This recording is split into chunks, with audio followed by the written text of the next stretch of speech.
Dr. Phil. You said your phone made hundreds of calls that you didn't make. My mom is paranoid. Imagine. I went to the store, logged onto the Wi-Fi. And when you did, it shut down the registers. If you were convinced. It's making me feel like my husband was having an affair. He took a polygraph. You were being hacked. We've had Stacy's phone for 10 days. You're not going to believe what happened. Today's going to be a changing day in your life. You've never had anybody working harder to bring you to the threshold of change than right now. Now, Stacy and Andy say for the past 5 years, their lives have been torn apart by a vicious hacker who will stop at nothing to torture them. Stacy says she has purchased 12 cell phones, 5 computers, 3 tablets, 7 modems, switched between every cell phone and internet provider, and even moved 4 times, all in order to thwart her hacker.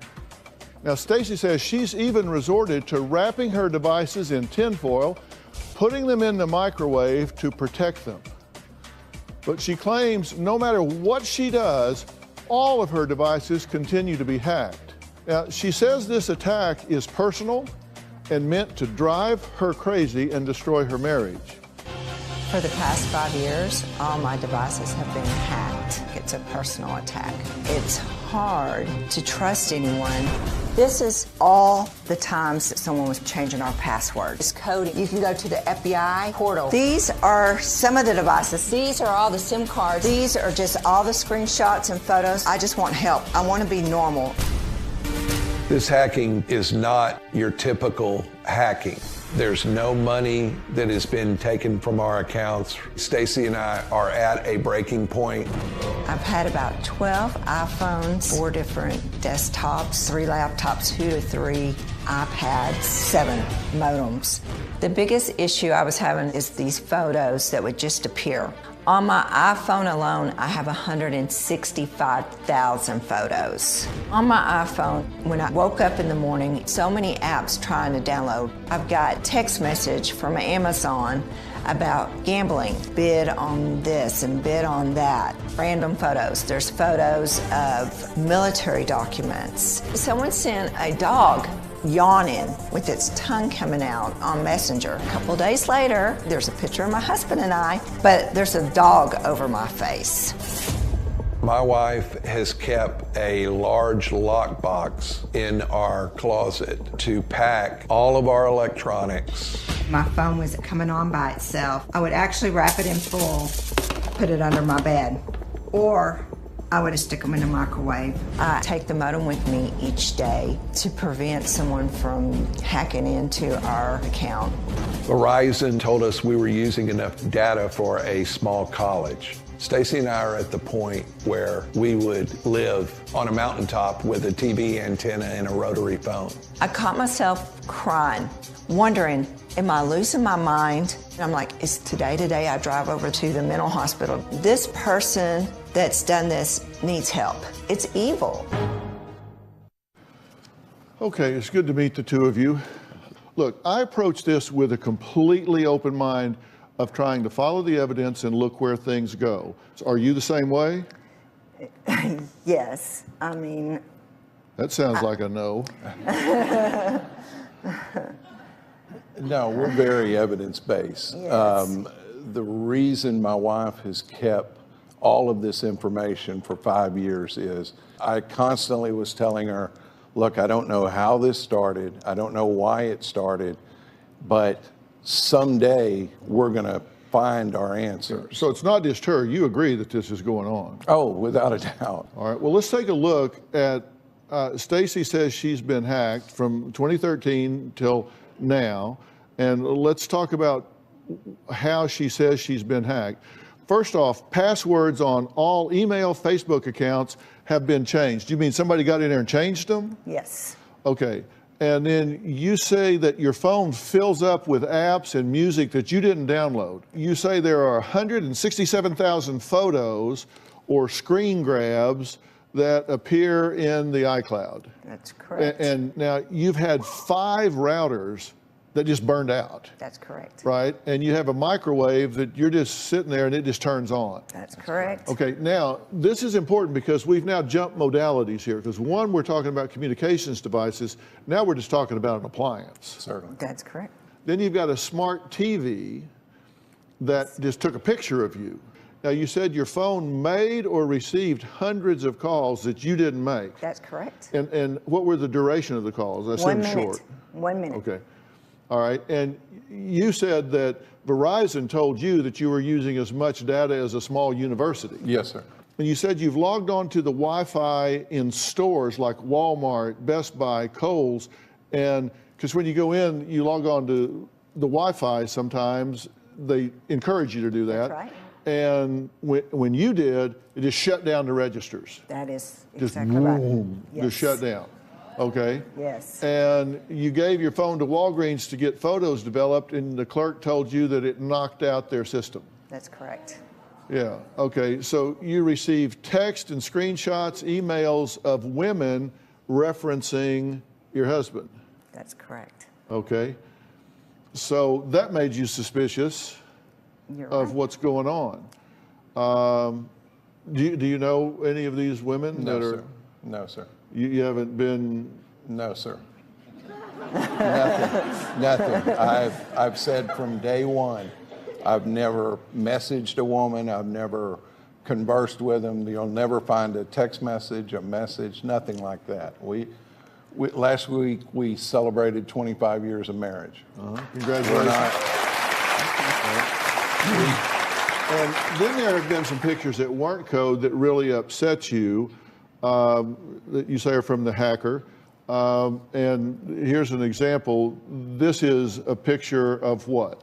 That's a picture of my grandson and I, and underneath it, I didn't realize until I asked my son, what is this? It has you little, You stupid little blankety blank. you think I'm messing with you, but I have better things to do under my Yeah, it picture. continues. I ain't blank with you, you little dumb blank. These are actually lyrics to Big Sean's hit single, I Don't Blank Right. with You. Right. That's right. And we wish they wouldn't, believe me. Yeah, and you don't know Big Sean. I did not know that. I just thought someone was being ugly until I went to my son. I said, did you do this? Because I'm accusing my son of doing this. And then you got a photo of a dog, and then the photo shows up superimposed over your face. That's right. So what we have here is we have a situation where you feel like you've been targeted by a hacker or hackers across a 5-year period for no apparent gain by them other than the harassment of you. You're right. No money taken, no identity fraud. The only issue that you've ever had was Facebook contacts switching once. So it was a wrong name with the wrong phone number, a wrong picture with the wrong name. Everything had shifted. Right, yes. Okay, and you gave your daughter a hacked computer and tablet, and she didn't have any issues. Your son that lives with you has not had any issues. Right, not with Okay. his personal All right, stuff. all right, fair enough. Okay, so next, Andy says the hacker seems hell-bent on destroying his marriage by making it seem as if he's cheated on Stacy. They've been married 25 years, as he just said, so the marriage is being attacked. We'll talk about that after the break.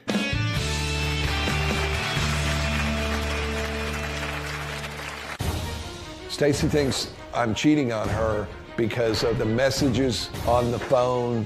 They were actually calling him by his name.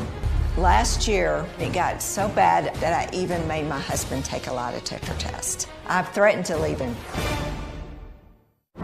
Tomorrow on Dr. Phil. She keyed her boyfriend's car, I think I care. I don't care anymore. got a restraining order, Are you afraid of him? Yes. but keeps coming back to him. Your daughter and I had sex every day, like yesterday, like this morning, like all the time. Oh my God. You sexually assaulted her. I did not sexually assault her. You look my wife in the eyes and use your fingers to illustrate that you've had her daughter. That's tomorrow. I was able to prove that my phone had powers of its own.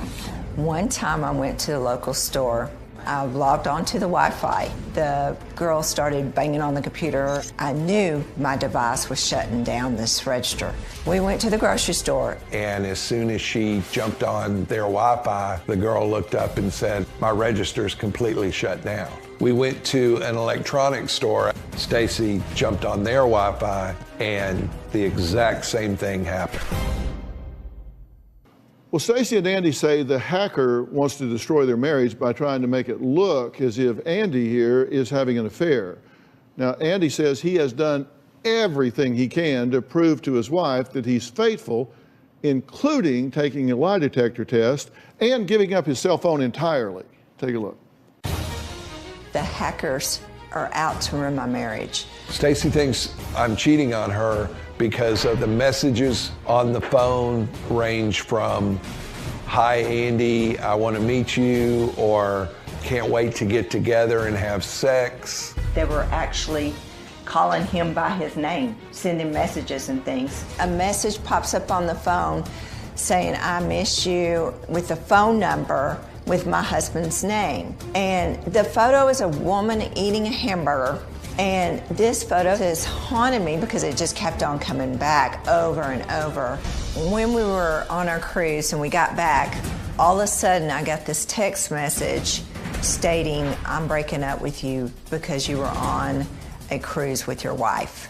And that really set me off. How are they texting him by name? We decided to have fake names with new emails and new devices with a totally different name.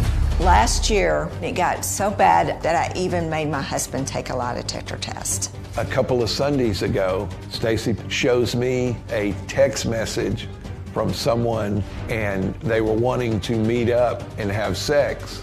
And at the bottom of it, it said, "Dirty Tinder." I've never heard of Dirty Tinder. A lot of times when we would argue the next day, a music playlist would appear on her phone with titles like, "Does she know?" "Leave her," "You have to tell her," "Tell her now." My husband is tired of me accusing him of having an affair. I begged him, "Did you dabble? If so, just let me know," because I would rather him say, "I cheated," so it's not a mind game. I've threatened to leave him. I have one of my bags packed because it doesn't end. This has become so tortuous. You would almost rather it be true so you knew that you weren't Yes, exactly. delusional. And you're exactly right. It's kind of like that would be, as bad as that would be, that'd be better than what I'm going through right now. What you're going through. Let's take a look at some of these emails. "Hi, Sugar, I'm Angela. I'm alone waiting for someone. I'm ready to hook up tonight or tomorrow. Dirty Tinder." Allison writes, "You busy, Andy? It's me, Allison in Fort Worth. Ping me. I miss you, honey." And what's your explanation for that? I really don't have one. I'm not tech savvy. I gave up my cell phone a couple of years ago. I honestly have no idea why I'm associated with this or why it just doesn't stop. And you've moved 4 times. Yes. And in that this is cyberspace, what's the point of moving? I guess some of it was a fresh start, thinking we're just going to change everything out. If they've not taken any money and they've not stolen your identity, so what? I mean, and I say so what Right. compared to the erosion of your family? Why let it get to you in this way? It's making me feel like he's having an affair. Anytime I turn the phone on, and you got to have your phones to He took a communicate. polygraph, I know that. which was insane, by the way, that you let him. But I said I'll do anything. I mean, that's why we're here. Just get it to stop. That's all we. All right. Well, Stacy and Andy's son Blake and daughter Marla say they are sick and tired of their parents obsessing over the hacker. They're kind of like me. If it's happening, so what? If it's not, then stop worrying about it. We're going to meet them after the break.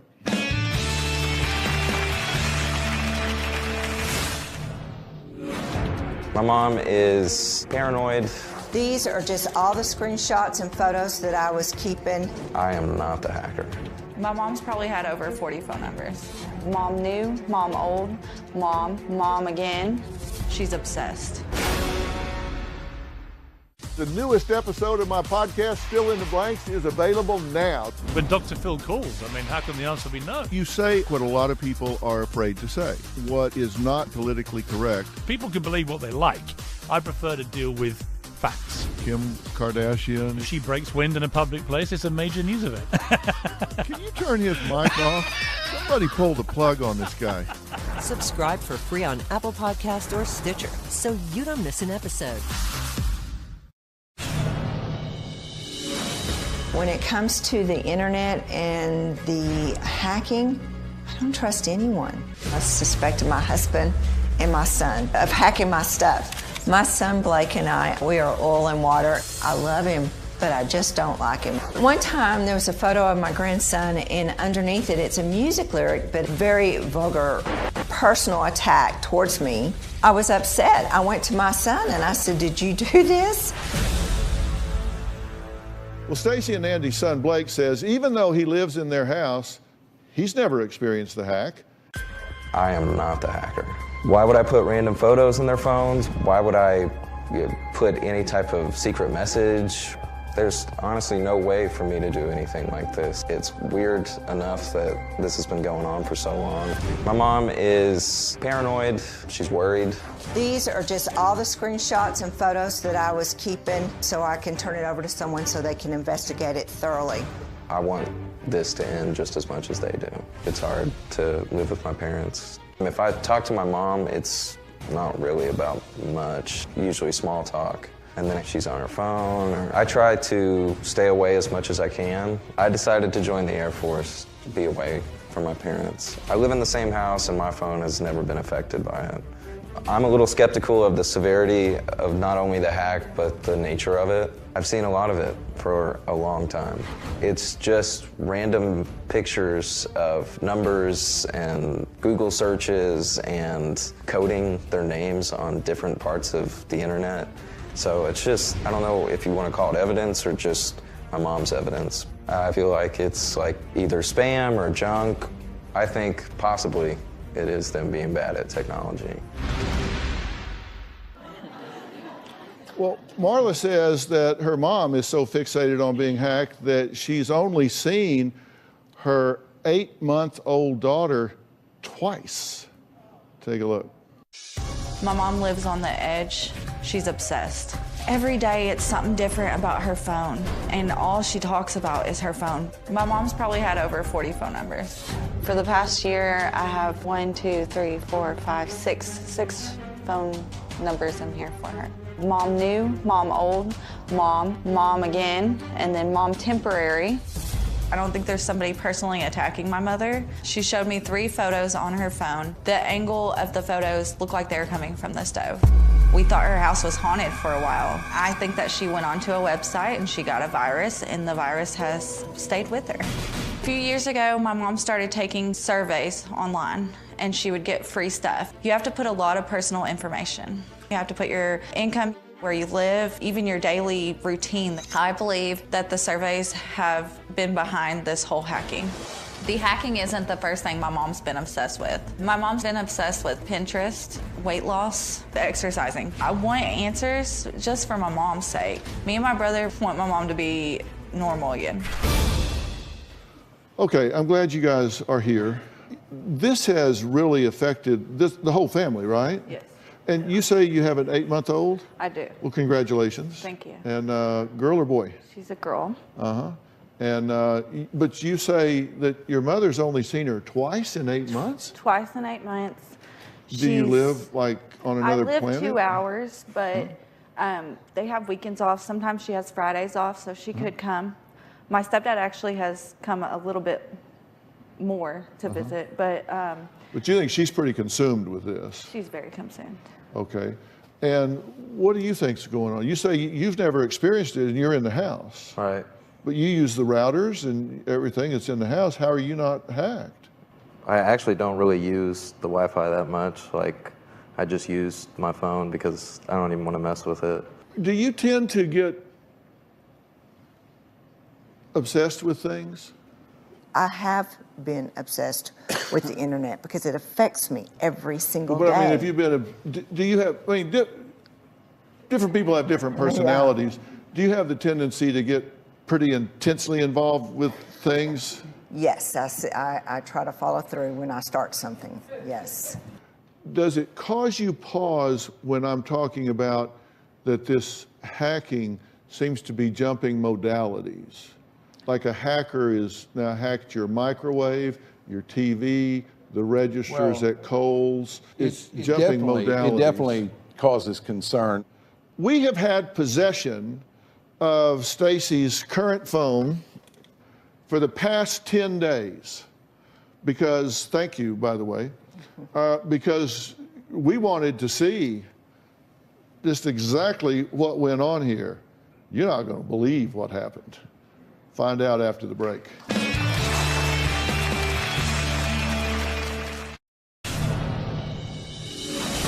The FBI said, unless I am physically threatened, there's nothing they can do. I actually turned it over to the Federal Trade Commission not once, but twice. The tech experts normally tell us they've never seen anything like this, and they're going to try and help us, and they'll call the fraud squad. It never results in help. Most of the time, they tell us they're not familiar with what's on our phone. I'm kind of having a common sense alert here, just common sense alert. Because you got to step back and don't get bogged down in all the technology. Just have common sense. Number one, it's gone on for 5 years. That's a hell of a practical joke. That's a hell of a harass somebody for no payoff, no money, no stolen identity. Now, here are the issues on Stacy's phone. This is the current phone. And as I say, we've had this for 10 days. Now, there's no way for the hacker to know whether this is in your hands or our hands. And you say you wake up daily to 30 plus photographs or screen grabs that you didn't take in your camera roll. Well, we had this for 10 days, and we had not one new photo in 10 days. It didn't happen. You say new apps that you didn't download added daily, and your apps are arranged in a different order when you get up in the morning. We had this, and it had the same apps, and they stayed in exactly the same place for 10 days. You say there are open windows, bookmarked websites that you've never visited. We had an empty browser history when we took it. Remember, we emptied the browser history. After 10 days, browser history still empty. Not one single website has been accessed or opened. You said when the phone dials, it just on its own puts 0111 before any number. It did that when we tried it too, until we turned off the US dialing setting in your settings, and then it stopped doing that. You had it turned on in your settings. As soon as we flipped that off, it quit doing that. You say you charge the phone all night, and you get up in the morning, it's only 5% of the battery's charged. Well, we put it on a camera and charged it overnight and watched it, and it went from 0 to 100%. So it charged just fine. And you said the phone got extremely hot. It never got hot when we had it. Not one thing that you experienced with this phone, 10 days in a row, got up every morning, every 10 days, not one of those things happened one time.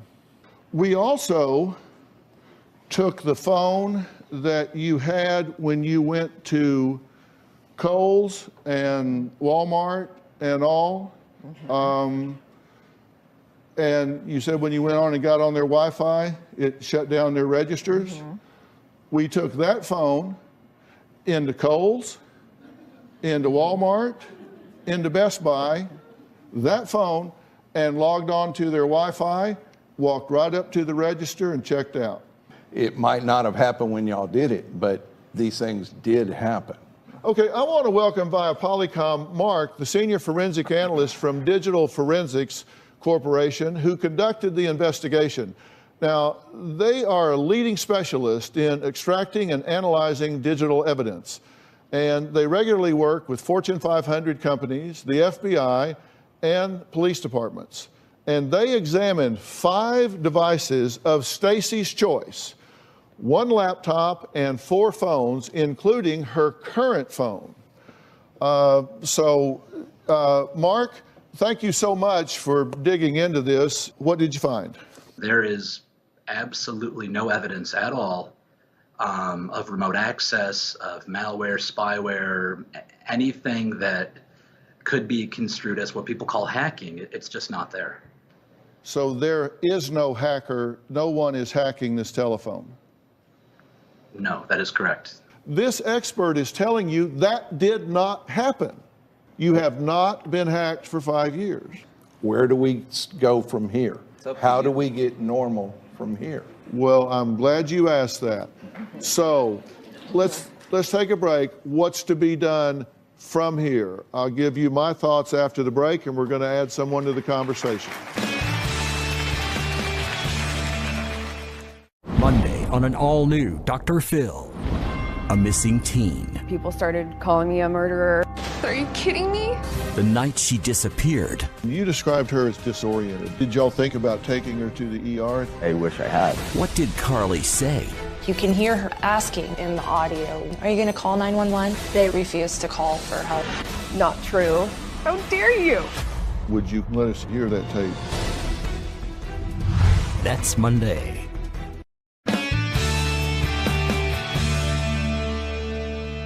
Well, we're back, and joining us is Dr. Charles Sophie, who is on the Dr. Phil Advisory Board. He is board certified in 3 clinical specialties: adult psychiatry, child and adolescent psychiatry, and family practice, as well as being the medical director for DCFS here in Los Angeles, which is the largest agency of its kind in the country. So thank you for being here. And Dr. Sophie here has examined the medications that you're taking, and you have some concerns about side effects that could actually sensitize her to this. Correct.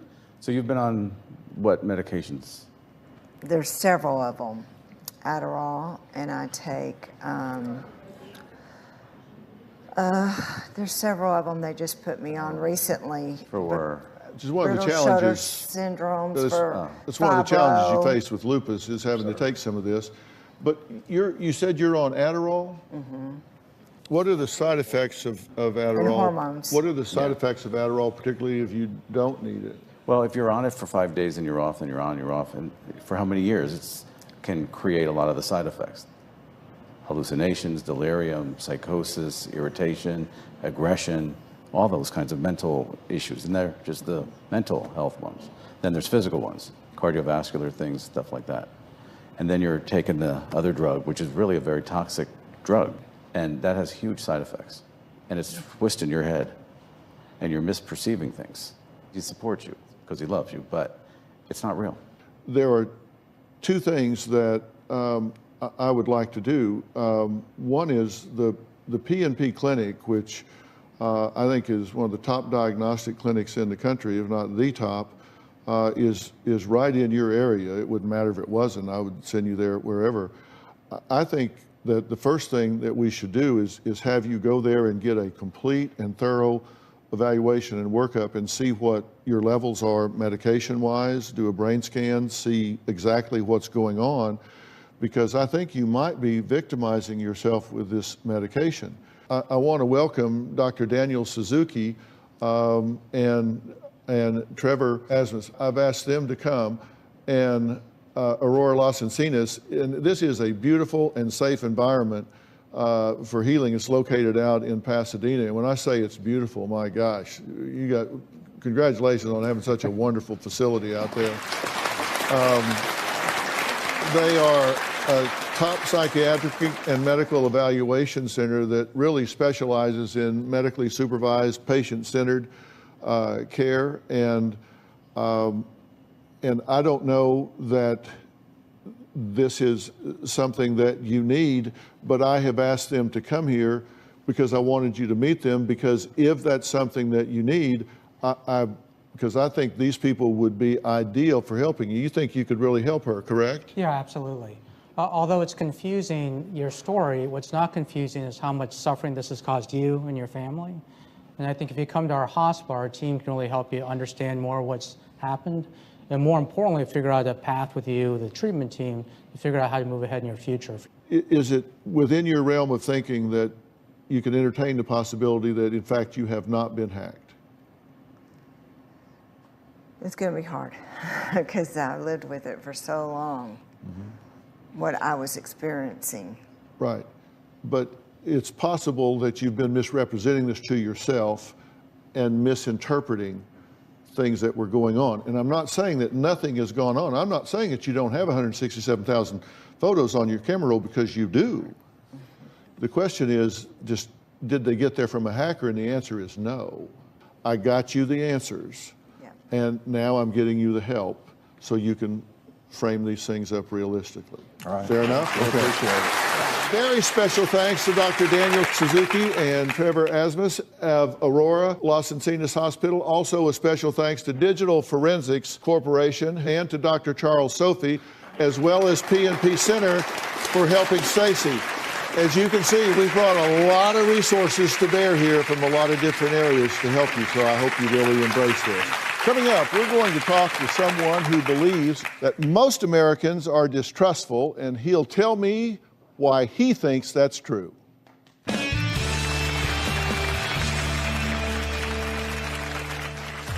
I'm not telling somebody to commit violence, I am not inciting them to violence. Free speech is under assault because of a three-step argument made by the advocates and justifiers of violence. Left versus right matters a hell of a lot less than right versus wrong. Do you have a story only I can help solve? Go to drphil.com and click Be on the Show, or text Phil to 88500.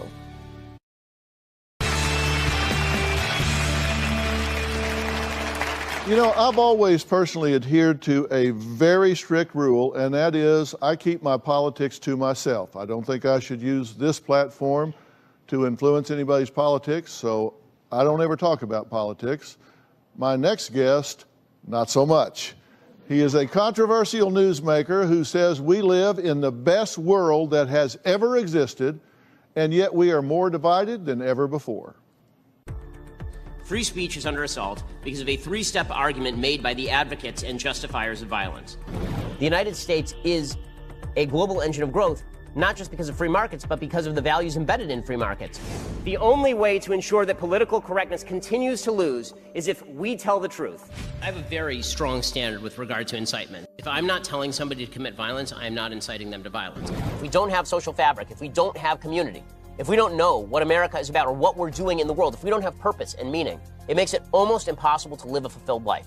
Left versus right matters a hell of a lot less than right versus wrong, and right versus wrong is just another way of saying true versus false.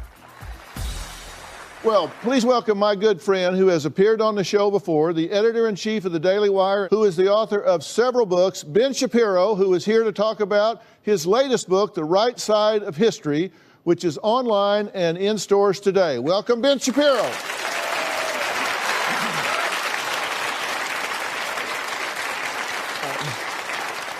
I always introduce you as controversial. I have to. You are controversial. Yeah, it's unfortunate, but that's the way it well, goes. I don't know. It makes people think. I hope so. That's always the idea. Yeah. Well, you have written a new book, and I've read it. It is very well done. Congratulations on this. What motivated you to write this book? Well, you know, during the 2016 election, I was noticing the level of anger that was just palpable in public. It was much larger than the level of anger that I'd seen in recent times in modern American history. And at the same time, the divisions on actual policy seemed actually narrower than they had been in many areas in past elections. When it came to how angry we were at each other, the levels were extremely high. I was receiving enormous numbers of death threats. I was the most targeted Jewish journalist online by the alt-right.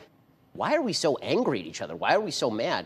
And that got me to thinking, what do we even have in common with each other anymore? And that brought me to the book. The book is about two mysteries, you say. The first mystery, why are things so good? The second mystery is, why are we blowing it? So the first mystery is why are things so good? So things are unbelievably good. By any standard of history, we are living in the best time in human history, in the best place in human history. You're going to live in prosperity. You're going to be able to order any product you want with the press of a button. It will arrive magically at your door inside of 3 days. It's an amazing time to live, an incredible time to live. And at the same time, suicide rates are going up. They're the highest that they've been in decades. Our dissatisfaction with our social institutions is extremely high. The level of anger, as I say, at one another is palpable. We feel like our politics are broken. We're calling for revolutionary solutions. And so the first question is, how did things get so good in the first place? And to do that, I say we need to go back to original principles. What created this civilization? And I talk about the fact that on college campuses, we don't teach these things anymore. We don't teach the classics. We don't teach about Judeo-Christian values. We don't teach about Greek reason. We don't teach the foundations of Western civilization. Instead, it seems like we have replaced the entire conversation about what made the West great with why the West sucks. And that's just not true. The West doesn't suck. The West is pretty unbelievable. And that is true by any standard. I mean, even take issues that are deeply controversial, like the issues of race. Racism in America, by any metric, is at an all-time low.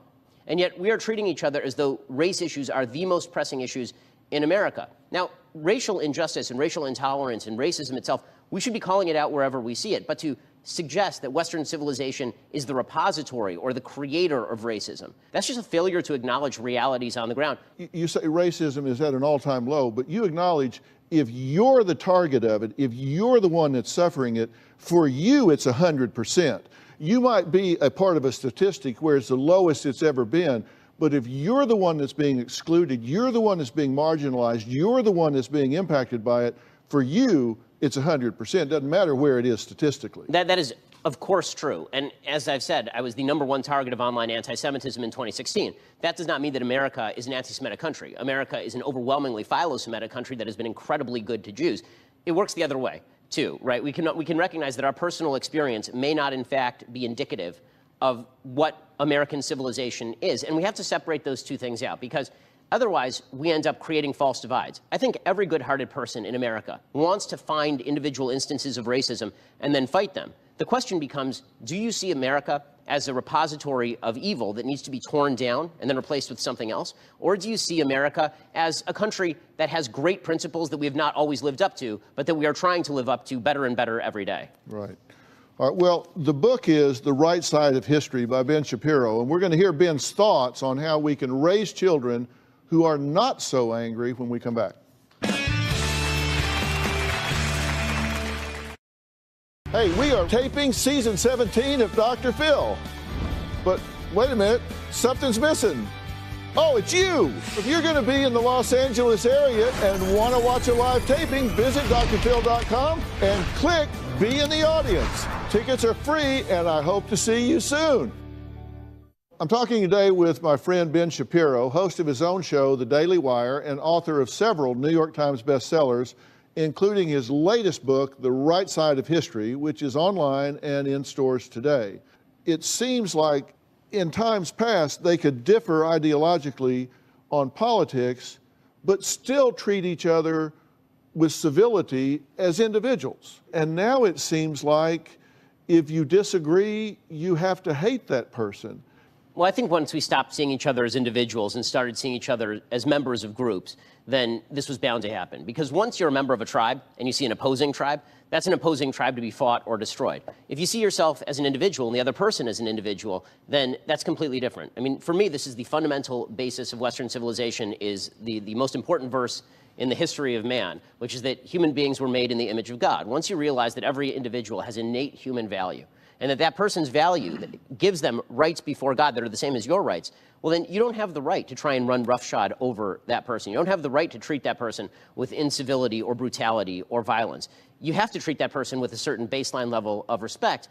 You had an interesting quote on page 214 of your book. You say, if we wish for our civilization to survive, we must be willing to teach our children. We must make our children messengers for the truths that matter. Is that happening? I don't think so. I think that to a large extent, many parents, including parents who I know, I think that they've abdicated responsibility. They're more interested in being friends with their kids than inculcating values. They feel like it's actually judgmental to teach their kids values. Let your kids discover their values on their own. There are certain fundamental values you must teach your children, or you are undermining the civilization from which they spring. Values that I think that we all take for granted because we grew up in a Judeo-Christian civilization, or at least a civilization that still takes those values seriously. The values of personal responsibility. The idea that in a free country, you're supposed to think of yourself as an actor capable of making decisions, not as a victim of circumstance incapable of making decisions. That if there's a problem in your life, the first place you should look is to you instead of necessarily looking to the society. That's not to ignore societal problems, but it is to say, if the problem is yours, then the problem is yours. It is not society's at large, and that if you want to respect other people's individual rights, you have to take individual responsibility. And we're talking about colleges and the climate that's changing on college campuses, which I think at one time was where you went to get exposed to all different kinds of ideas so you could make your own choices.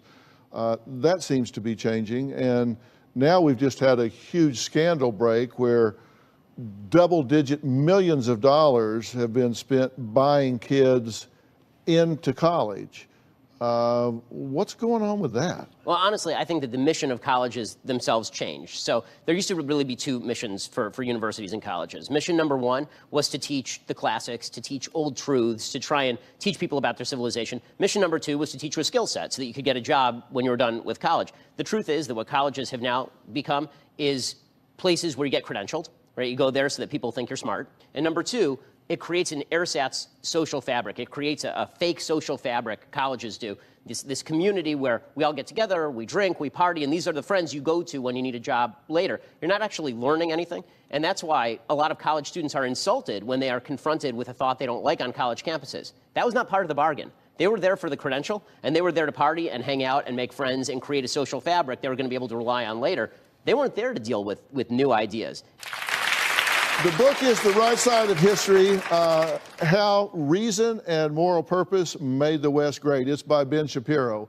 I want to thank all of my guests today, including podcast host and best-selling author Ben Shapiro. Remember, go out and buy his latest book, The Right Side of History, which is online and in stores today. You can catch me on my podcast as well at fillintheblanks.com and Facebook, Instagram, and Twitter. We will see you next time. Ben, thanks for being here.